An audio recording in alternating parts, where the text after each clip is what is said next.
नमस्कार दोस्तों, साहित्य की दुनिया में मैं मोनिका आपका स्वागत करती हूँ। तो जो आज कहानी हम सुनने जा रहे हैं उसका नाम है ग्रामीणा, जो सुभद्रा कुमारी चौहान जी के द्वारा लिखी गई है। कहानी सुनाने से पहले एक निवेदन, अगर आपको हमारे चैनल पर सुनाई गई कहानियाँ पसंद आती हैं तो कृपा कर चैनल को सब्सक्राइब करें, कहानी को लाइक करें, शेयर करें और कमेंट बॉक्स में कमेंट लिखकर अपने अमूल्य सुझाव हमें दें। तो चलिए शुरू करते हैं कहानी ग्रामीणा। पंडित रामधन तिवारी को परमात्मा ने बहुत धन संपत्ति दी थी, किंतु संतान के बिना उनका घर सूना था। धन धान्य से भरा पूरा घर उन्हें जंगल की तरह जान पड़ता। संतान की लालसा में उन्होंने न जाने कितने जप तप एवं विधान करवाए और अंत में उनकी ढलती उम्र में पुत्र तो नहीं किंतु एक पुत्री का जन्म अवश्य हुआ। तिवारी जी ने खूब खुले हाथ से खर्च किया, सारे गांव को प्रतिभूष दिया। महीनों घर में ढोलक ठनकती रही।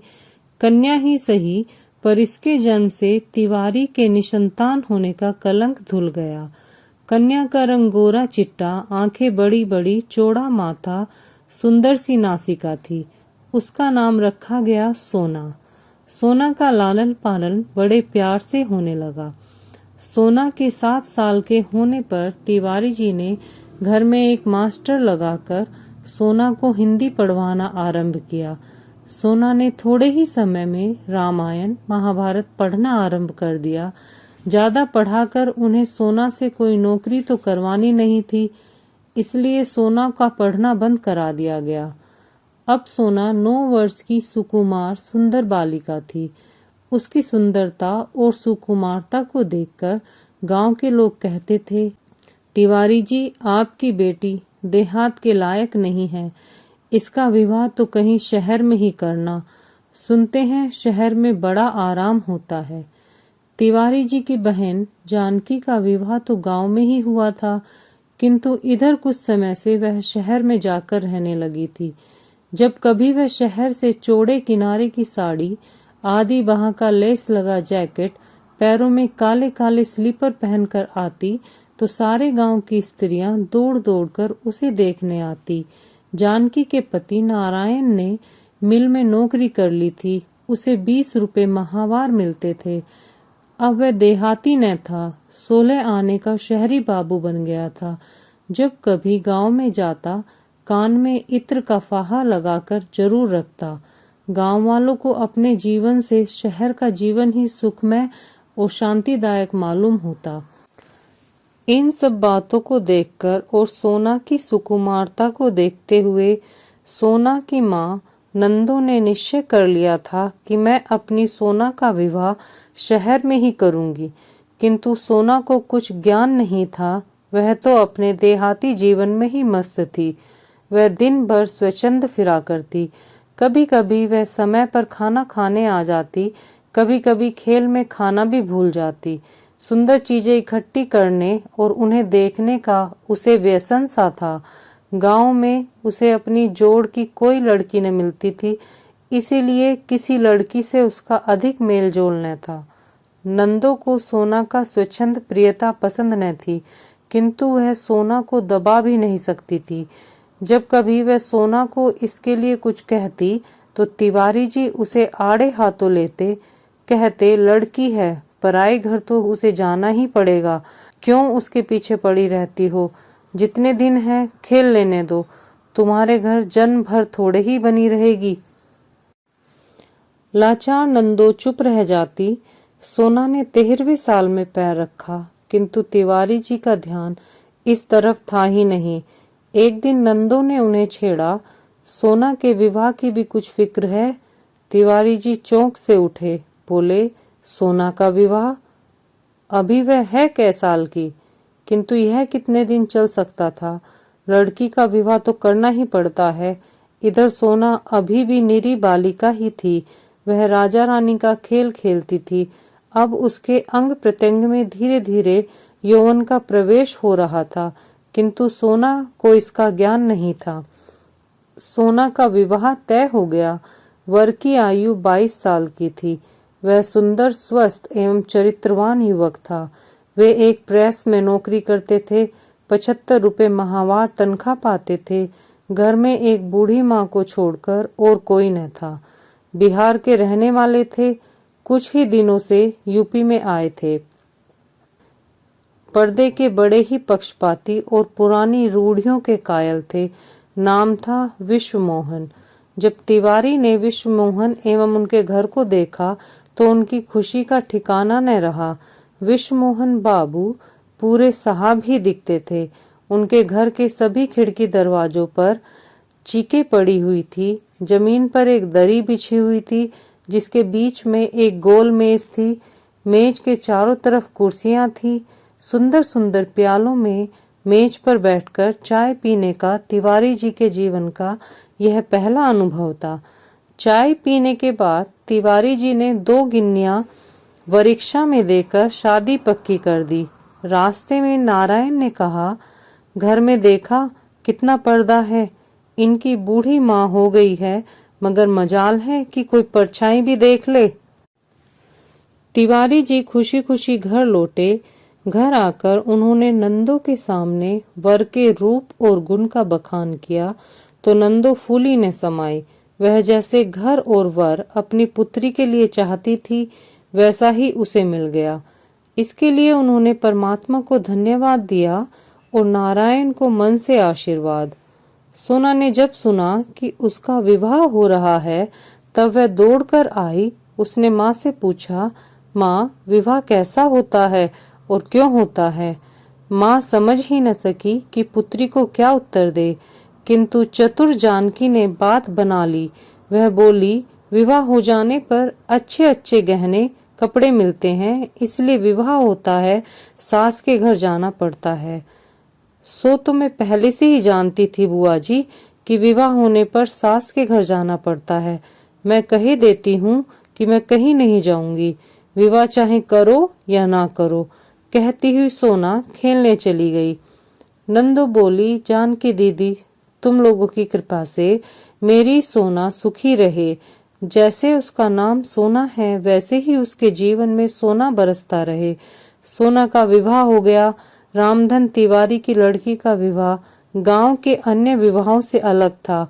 उसमें सभी सामान शहर के लोगों के अनुरूप था।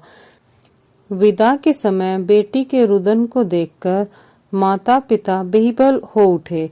विदा के बाद पुत्री के बिछोह के साथ साथ तिवारी जी को आत्मसंतोष भी था कि उनकी पुत्री अच्छे घर में ब्याही गई है, सुख से रहेगी।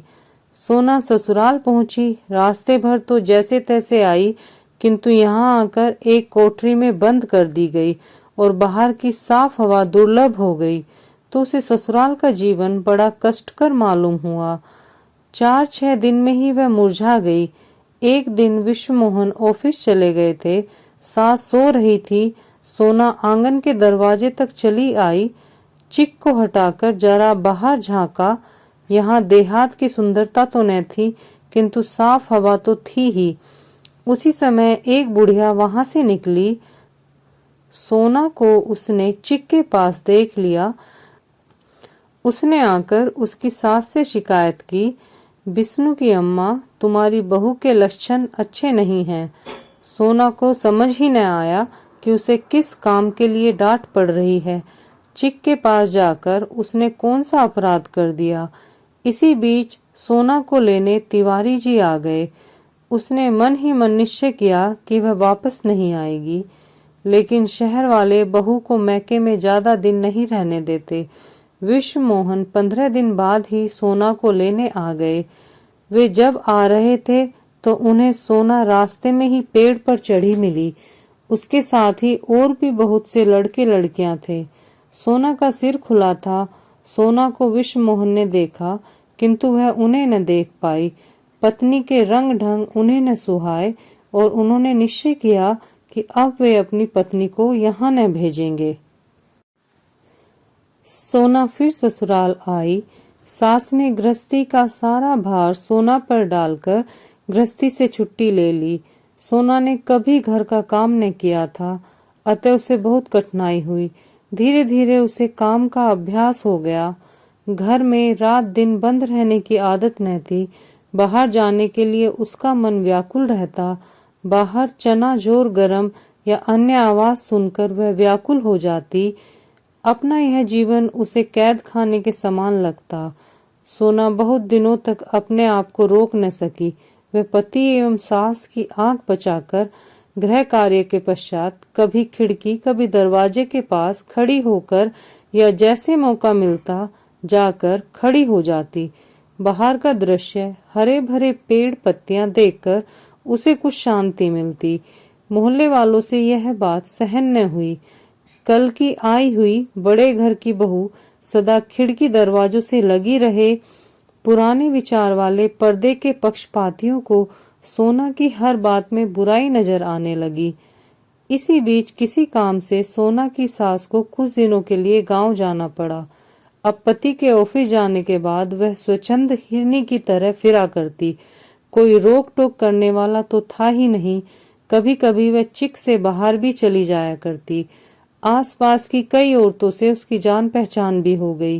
वे लोग सोना के घर आने जाने लगी। वह लोग जो सोना से घुल मिलकर घंटों बातें किया करते थे, बाहर जाकर उसके विषय में न जाने क्या क्या कहते। धीरे धीरे इन बातों की चर्चा विश्व मोहन के कानों में भी पहुंची। उन्होंने गांव से अपनी माँ को बुलावा भेजा। साथ ही सोना को भी समझा दिया कि वह संभल कर रहे। सास के आने पर सोना पर फिर पहरा बैठ गया। सोना का मन जरा मौका पाते ही साफ हवा के लिए मचल उठता और वह अपने आप को रोक न पाती। सख्त पर्दों में रह पाना उसके लिए कठिन हो गया। एक दिन विश्व मोहन को शहर के बाहर किसी काम से जाना पड़ा। सास खाना खाने के बाद लेट गई। सोना ने गृहस्थी का काम समाप्त करने के बाद कपड़े बदले और एक पुस्तक पढ़ने बैठ गई। पुस्तक कई बार पढ़ी हुई थी, इसलिए उसका मन उस पुस्तक में नहीं लग रहा था। इसी समय ठेले वाले ने आवाज दी, हर माल मिलेगा 2 पैसा। किताब फेंककर सोना दरवाजे की तरफ दौड़ी। ठेले वाला दूर निकल गया। निराश होकर वापस लौटने ही वाली थी कि पड़ोस में रहने वाले बनिए का लड़का फेजू दौड़ता हुआ आया और बोला, भोजी सुई धागा हो तो जरा मेरे कुर्ते का बटन टांग दो, मैं कुश्ती देखने जाता हूँ। सोना ने पूछा, कुश्ती देखने जाते हो कि लड़ने? फेजू ने मुस्कुराकर कहा, दोनों काम करने भोजी, पहले बटन तो टांग दो, नहीं तो देर हो जाएगी। सोना सुई धागा लाकर बटन टांकने लगी। फेजू वहीं फर्श पर सोना से जरा दूर हटकर बैठ गया। गाड़ी 3 घंटे लेट थी। विश्व मोहन ने सोचा, यहाँ बैठे बैठे क्या करेंगे, चलें, तब तक घर में बैठकर आराम करेंगे। सामान स्टेशन पर ही छोड़कर स्टेशन मास्टर की साइकिल लेकर विश्व मोहन घर पहुंचे। बैठक में फैजू को बैठा देखकर उनके तन बदन में आग लग गई। अपने गुस्से को पीकर चुपचाप अंदर आए, माता के पास आकर बैठ गए। सोना ज्यों त्यों किसी प्रकार बटन टांग कर कुर्ता फैजू को देकर अंदर आई। उसने स्वप्न में भी नहीं सोचा कि जरा सी बात यहाँ तक बढ़ जाएगी। पति का चेहरा देखकर वह सहम गई। उसने डरते डरते पति से पूछा, कैसे लौट आए? विश्व मोहन ने रुखाई से उत्तर दिया, गाड़ी लेट है। सोना ने फिर पूछा, अब कब जाओगे? विश्व मोहन ने तीव्र दृष्टि पत्नी पर डाली और कठोर स्वर में बोले, गाड़ी 3 घंटे बाद आएगी, तब चला जाऊंगा। सोना के आग्रह करने पर विश्व मोहन अपने कमरे में गए। कुर्सी पर बैठकर एक पुस्तक के पन्ने पलटने लगे। पढ़ने के नाम पर कदाचित वे एक अक्षर भी नहीं पढ़ पाए। अपनी अंतर वेदना को चुपचाप लहू के घूंट की तरह पी रहे थे। सोना का आचरण उन्हें पीड़ा पहुंचा रहा था। पति की आंतरिक वेदना उससे छिपी नहीं थी। उसने अपना सिर विश्व मोहन के पैरों पर रख दिया, बोली, इस बार मुझे माफ कर दो। अब तुम जो कहोगे मैं वही करूंगी, मुझसे नाराज न हो। विश्व मोहन के पैरों पर जैसे किसी ने जलती हुई आग धर दी हो। तिरस्कार के स्वर में बोले, यह बात आज क्या तुम पहली बार कह रही हो? यह मौखिक प्रतिज्ञा है, हार्दिक नहीं। अब तुम्हारे इस आचरण के कारण मैं शहर में सिर उठाने के काबिल नहीं रहा। जो जी में आता है करती हो। भला यह शोहदा तुम्हारे पास बटन टकवाने क्यों आया? तुम इनकार नहीं कर सकती थी। सोना ने भय कातर दृष्टि से पति की ओर देखते हुए कहा, जरा सा तो काम था, पड़ोसी धर्म के नाते मैंने सोचा कि कर देना चाहिए। इसी प्रकार जरा जरा सी बातों से बड़ी बड़ी बातें हो जाया करती हैं। निभाया करो पड़ोसी धर्म, मगर मेरी इज्जत का ख्याल मत करना। कहते हुए विश्वमोहन बाहर चले गए। आहत अपमान से सोना तड़प उठी। बह कटे वृक्ष की भांति खाट पर गिर पड़ी और खूब रोई। रो लेने के बाद उसका जी हल्का हुआ। उसे अपने गांव का स्वच्छंद जीवन याद आने लगा। नदी पर गांव भर की बहु बेटियां एक साथ स्नान करने जाती थी और फिर एक साथ गाती हुई लौटती थी। कितना सुखमय जीवन था वह। चने के खेत में चने की नर्म नर्म पत्तियां खाया करते थे। वहां छीना झपटी भी हो जाया करती थी। अपने पड़ोसी कुंदन के लिए वह माँ से झगड़कर मिठाई भी ले जाती थी। क्रोशिये से एक सुंदर गोल बटुआ बनाकर उसने कुंदन को दिया था। कुंदन की भाभी नई नई ब्याह कर आई थी। वह भी उन लोगों के साथ स्नान करने जाती थी, साथ बैठकर झूला भी झूलती थी। फिर मैंने कौन सा ऐसा पाप कर डाला कि इन्हें शहर में सिर उठाने की जगह नहीं रही। यदि किसी का कुछ काम कर देना पाप है तो शायद यह पाप जाने अनजाने मुझसे होता ही रहेगा। मेरे कारण उन्हें पग पग पर लांछित होना पड़ेगा तो मेरे इस जीवन का मूल्य ही क्या? ऐसे जीवन से तो मर जाना ही अच्छा है। मैं घर के अंदर पर्दे में नहीं बैठ सकती, यही मेरा अपराध है ना? इसी के कारण तो लोग मेरे आचरण में धब्बे लगाते हैं। मैं लोगों से अच्छी तरह बोलती हूँ, प्रेम पूर्वक व्यवहार करती हूँ, यही मुझ में बुराई है ना? आज उन्हें मुझ पर क्रोध आया। उन्होंने तिरस्कार के साथ मुझे झिड़क दिया। इसमें उनका कोई कसूर नहीं है। पत्थर के पाठ पर भी रस्सी के रोज रोज घिसने से निशान पड़ जाते हैं। फिर वे तो देवतुल्य पुरुष हैं। उनका हृदय कोमल है। इन अपवादों का असर कैसे न पड़ता। रामचंद्र जी ने भी तो जरा सी बात पर गर्भवती सीता को वनवास दे दिया था। फिर ये तो साधारण मनुष्य ही है। इन्होंने तो जो कुछ कहा ठीक ही कहा, पर इसमें मेरा कौन सा दोष है? जब इन्हीं को मेरा आचरण ठीक नहीं लगता तो मैं जीकर क्या करूंगी? इसी प्रकार के अनेक संकल्प विकल्प सोना के मन में आए और चलते चले गए। 3 दिन बाद विश्वमोहन लौटे। जाने से पहले उनमें और सोना में जो कुछ बातचीत हुई थी वे उसे प्राय भूल से गए थे। सोना के लिए एक अच्छी सी साड़ी, स्लीपर और कुछ हेयर क्लिप लिए हुए घर पर आए, किंतु सामने ही चबूतरे पर उन्हें फैजू बैठा मिला। विश्वमोहन उसे देखते ही तिलमिला उठे। सारी बातें ज्यों की त्यों ताजा हो गई।